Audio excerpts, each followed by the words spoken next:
नमस्ते गाइस, और आज की वीडियो को स्टार्ट करते हैं लाइट वेट फाइटर अरमान सरूकिन से, जहां पर रिसेंटली डैनियल कॉमी के चैनल पर अरमान सरूकिन का इंटरव्यू आता है, जहां पर वो बात करता है इलिया टुपुरे की। डैना वाइट ने जो उसके ऊपर पोस्ट फाइट इंटरव्यू में कमेंट मारा था, एंड ऑल्सो इसके साथ बेल्ट के लिए नेक्स्ट चैलेंजर कौन रहना चाहिए, क्या वो खुद रहेगा या पैडी पिम्बलेट या फिर जस्टिन गेची, उसके ओपिनियन में कौन सा फाइटर रहेगा। तो इन सारी चीजों को लेकर अरमान ने बात की है। तो यहाँ पर अगर मैं शॉर्टली बताऊं तो इलिया टुपुरे को लेकर अरमान सरूकिन ने कहता है कि सबसे पहले तो इलिया टुपुरे ने जिस वे से चार्ल्स ओलिवेरा को पहले राउंड में नॉकआउट किया, तो वो उसके लिए काफी सरप्राइजिंग था, और ये इलिया टुपुरे का नॉकआउट सच में बहुत अमेजिंग था। अब जैसे कि हमें पता है कि Ilia Topuria number 1 pound for pound fighter बन चुका है, तो इसको लेकर अरमान सरूकिन कहता है कि यस, बिल्कुल इलिया टुपुरे स्पॉट को डिजर्व करता है, बट ये स्पॉट इलिया टुपुरे का ज्यादा टाइम तक नहीं रहेगा, क्योंकि जब उसकी इलिया टुपुरे के साथ फाइट होगी तो वो इलिया टुपुरे को डीथ्रोन करने वाला है। अब यहाँ से अरमान ने बहुत बड़ी स्टेटमेंट को दिया है, जहां पर वो कहता है कि इलिया टुपुरे की उसने पहली फाइट को देखा था जिधर इलिया रेसलिंग कर रहा होता है, बट वो रेसलिंग करते करते गैस आउट हो जाता है, और इसीलिए उसके बाद से हम देखते हैं कि इलिया टुपुरे प्रेफर करता है स्ट्राइकिंग करना, और इसीलिए वो कहता है कि अगर उसकी इलिया टुपुरे के साथ फाइट होगी तो वो नॉट ओनली इलिया टुपुरे के साथ स्ट्राइकिंग करेगा, बट उनकी फाइट ग्राउंड में भी जाएगी, वो रेसलिंग करेगा, ग्रैपलिंग करेगा, वो सब कुछ इलिया टुपुरे के साथ करने वाला है, और वो बिलीव करता है कि वो इलिया टुपुरे को बीट कर देगा।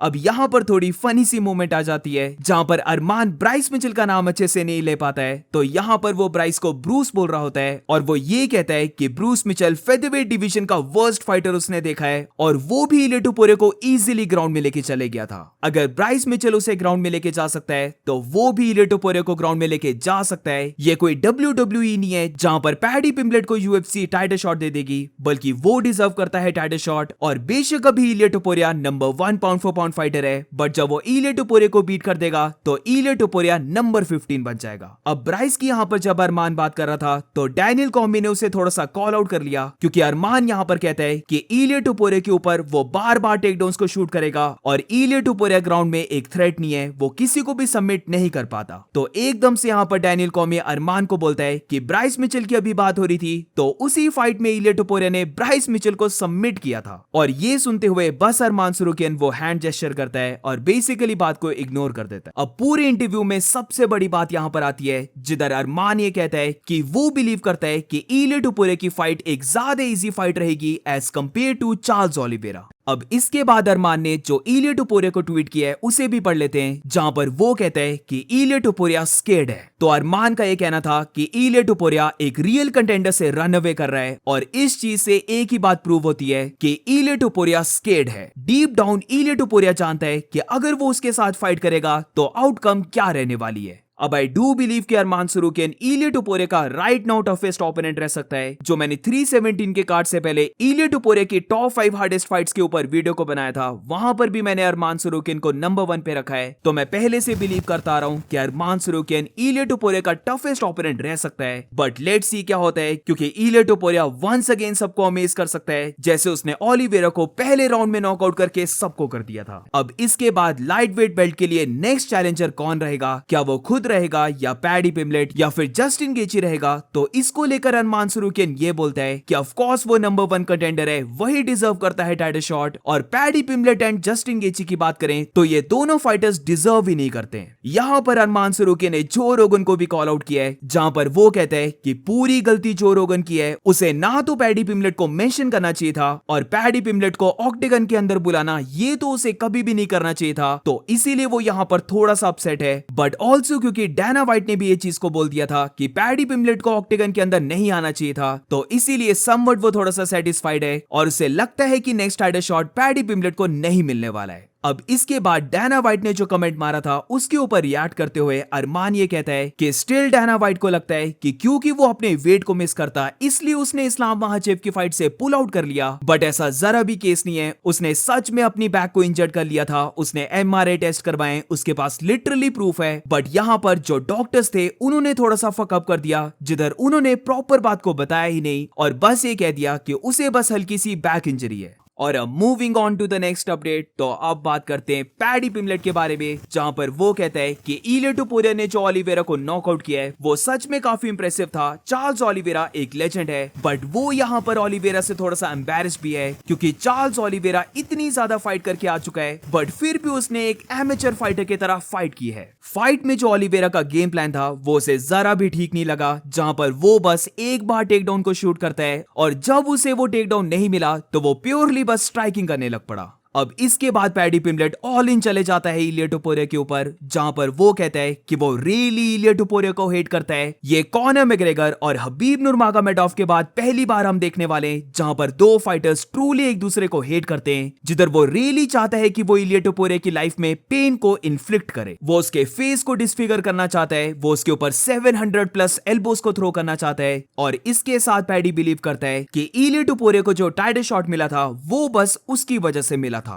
पैडी पिमलेट यहां पर कहते हैं कि लेट्स बी ऑनेस्ट, इलिया टुपुरिया को कोई भी नहीं जानता था, और जब दोनों की राइवलरी स्टार्ट हुई जहां पर दोनों ने एक दूसरे को फिजिकली कन्फ्रंट किया था, तो उसी के बाद लोग उसकी थोड़ी सी बात करने लग पड़े, और यही रीजन था जिसकी वजह से इलिया टुपुरिया को 145 पाउंड्स में अलेक्जेंडर के साथ टाइटल शॉट मिला था। इलिया टुपुरिया बस एक कॉनर मैग्रेगर क्लोन है। अब इलिया की यहाँ पर साइज की बात करते हुए पैडी पिमलेट कहता है कि इलिया टुपुरिया एक मिडजेट है, वो इलिया के कंपैरिजन में बहुत ज्यादा वाइड है, और जब उसकी इलिया टुपुरिया के साथ फाइट होगी तो वो इलिया टुपुरिया को बस अपनी किक से ही बीट कर देगा। वो जानता है कि अभी काफी लोग ये बिलीव करते हैं कि इलिया टुपुरिया उसे बीट कर देगा, बट वो काफी टाइम से सबको ये बोलता आ रहा है कि जब उसकी इलिया टुपुरिया के साथ फाइट होगी तो वो इलिया टुपुरिया को बीट कर देगा और सबको शॉक कर देगा। अब पैडी पिमलेट की बात लगी है तो रिसेंटली तुमने मिडिलवेट चैंपियन ड्रीकस डू प्लेसी की एक बात को सुना होगा, जहां पर वो ये चीज को लीक कर देता है कि UFC 319 जहां पर वो मेन इवेंट फाइटर है, उस कार्ड के को मेन इवेंट में पैडी पिमलेट फाइट कर रहा है जस्टिन गेची के साथ। तो जब इसको लेकर बहुत ज्यादा न्यूज आने लग पड़ी तो पैडी पिमलेट यहां पर खुद ट्वीट करते हुए बोलता है कि वो सारे लोग पागल हो चुके हैं जो ये सोच रहे हैं कि वो UFC 319 यानी कि अगस्त के मंथ में फाइट कर सकता है। तो आई गेस कि पैडी पिमलेट इतनी जल्दी फाइट नहीं करने वाला,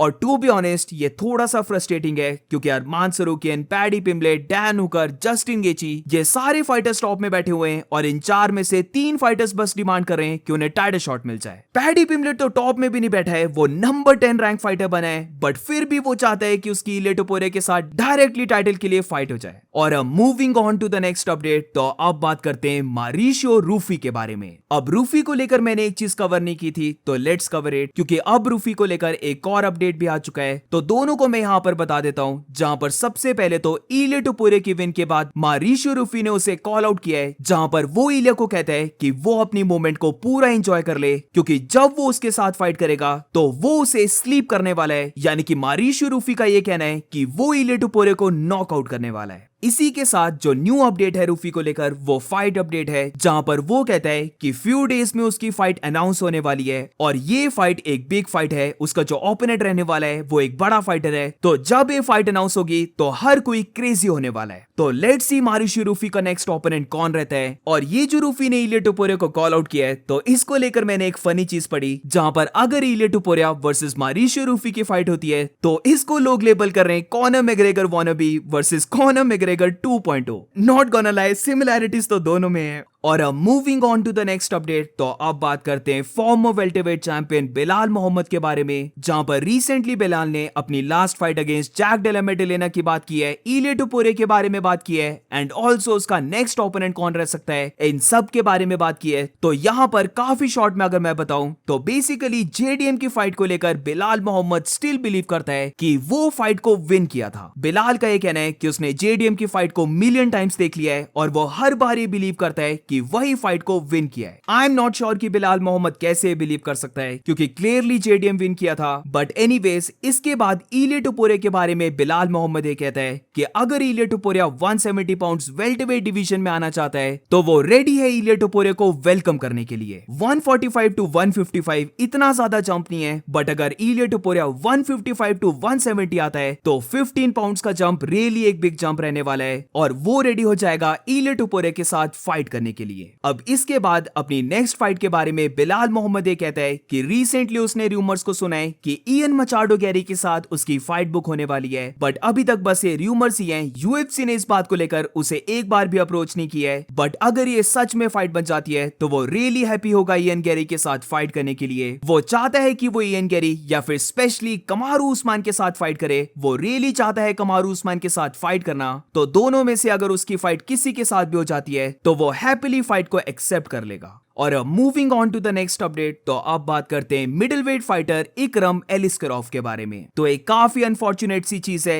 कि UFC 318 में इकरम एलिस्करॉफ फाइट करने वाला था और वो रिसेंटली ट्रेनिंग करते हुए अपने फुट को ब्रेक कर लेता है। वो इंजर्ड हो चुका है, तो इसीलिए वो अब 318 के कार्ड से बाहर हो चुका है। अब वैसे मैंने इस चीज को कवर नहीं करना था, बट UFC 318 का कार्ड अब लिटरली बहुत बुरा कार्ड बन चुका है। Max Holloway versus Dustin Poirier की फाइट भी एक इतनी बड़ी फाइट नहीं है। ये बोल सकते हैं कि इसलिए मेन इवेंट फाइट है क्योंकि डस्टिन पोरियर की ये लास्ट फाइट है और मैक्स हॉलोवे BMF चैंपियन है, तो इसीलिए ये मेन इवेंट फाइट है। बट इसके अंडर कार्ड को अगर हम देखें तो ये बहुत बुरा बनता जा रहा है। पॉलो कोस्टा की जो फाइट है वो भी 317 के कार्ड से शिफ्ट हुई है, वरना ये कार्ड और भी बुरा होता। And that's it for today guys. आज की फाइट वीडियो में बस इतना ही। अगर तुम्हें वीडियो अच्छी लगी हो तो please make sure to like subscribe. मिलते हैं नेक्स्ट वीडियो में।